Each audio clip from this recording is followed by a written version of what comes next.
On Thursday, the Guildhall in Portsmouth once again played host to the Teen Tech event, which sees schools from across our region taking part in activities designed to stimulate their interest in science, engineering and technology. So our reporter Richard Stringer went along to find out how tomorrow's world is being inspired today. Crowded in the main room of the Portsmouth Guildhall were hundreds of young minds ready to take on a day of questions and challenges, all with a science, technology or engineering theme. Teen Tech aims to help young people into these sectors, no matter what their gender or social background, and I was lucky enough to speak to one of the event's founders. The idea of Teen Tech is to help young people really appreciate just how big the world of science and technology really is. It's about opening their eyes, not only to what's out there, but also to their own potential talent, because I think lots of people start to self-eliminate really quite early, thinking I'm not clever enough, or it's all very boring, or it's not for me. A really high percentage of the students who are here have arrived with no interest in science or technology. And that's what we want, because we don't want to preach to the converted. And by the end of the day, that will have changed. We'd be bonkers to think that this could just be sorted by one day, one event.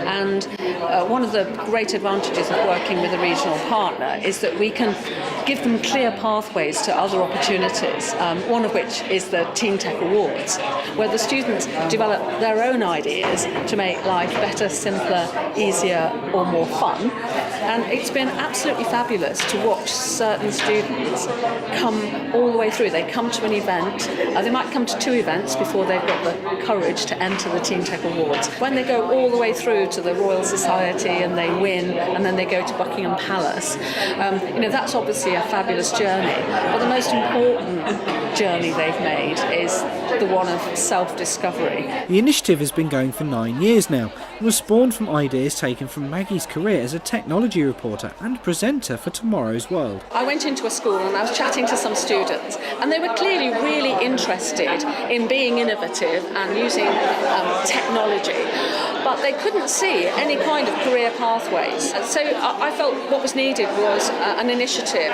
that introduced them to the big world of tech, which was something that, to be honest, I had only understood when I started work on Tomorrow's World, that gave them an introduction, but perhaps most importantly then gave them clear pathways so they could take their interests further.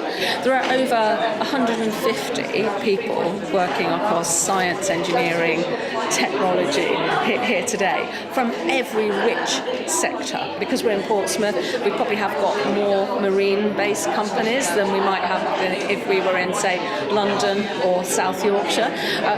But the idea is just to show these young people that this is a massive world of science and tech. The students were also able to get hands-on with some everyday feats of engineering to understand the processes behind some things we all take for granted.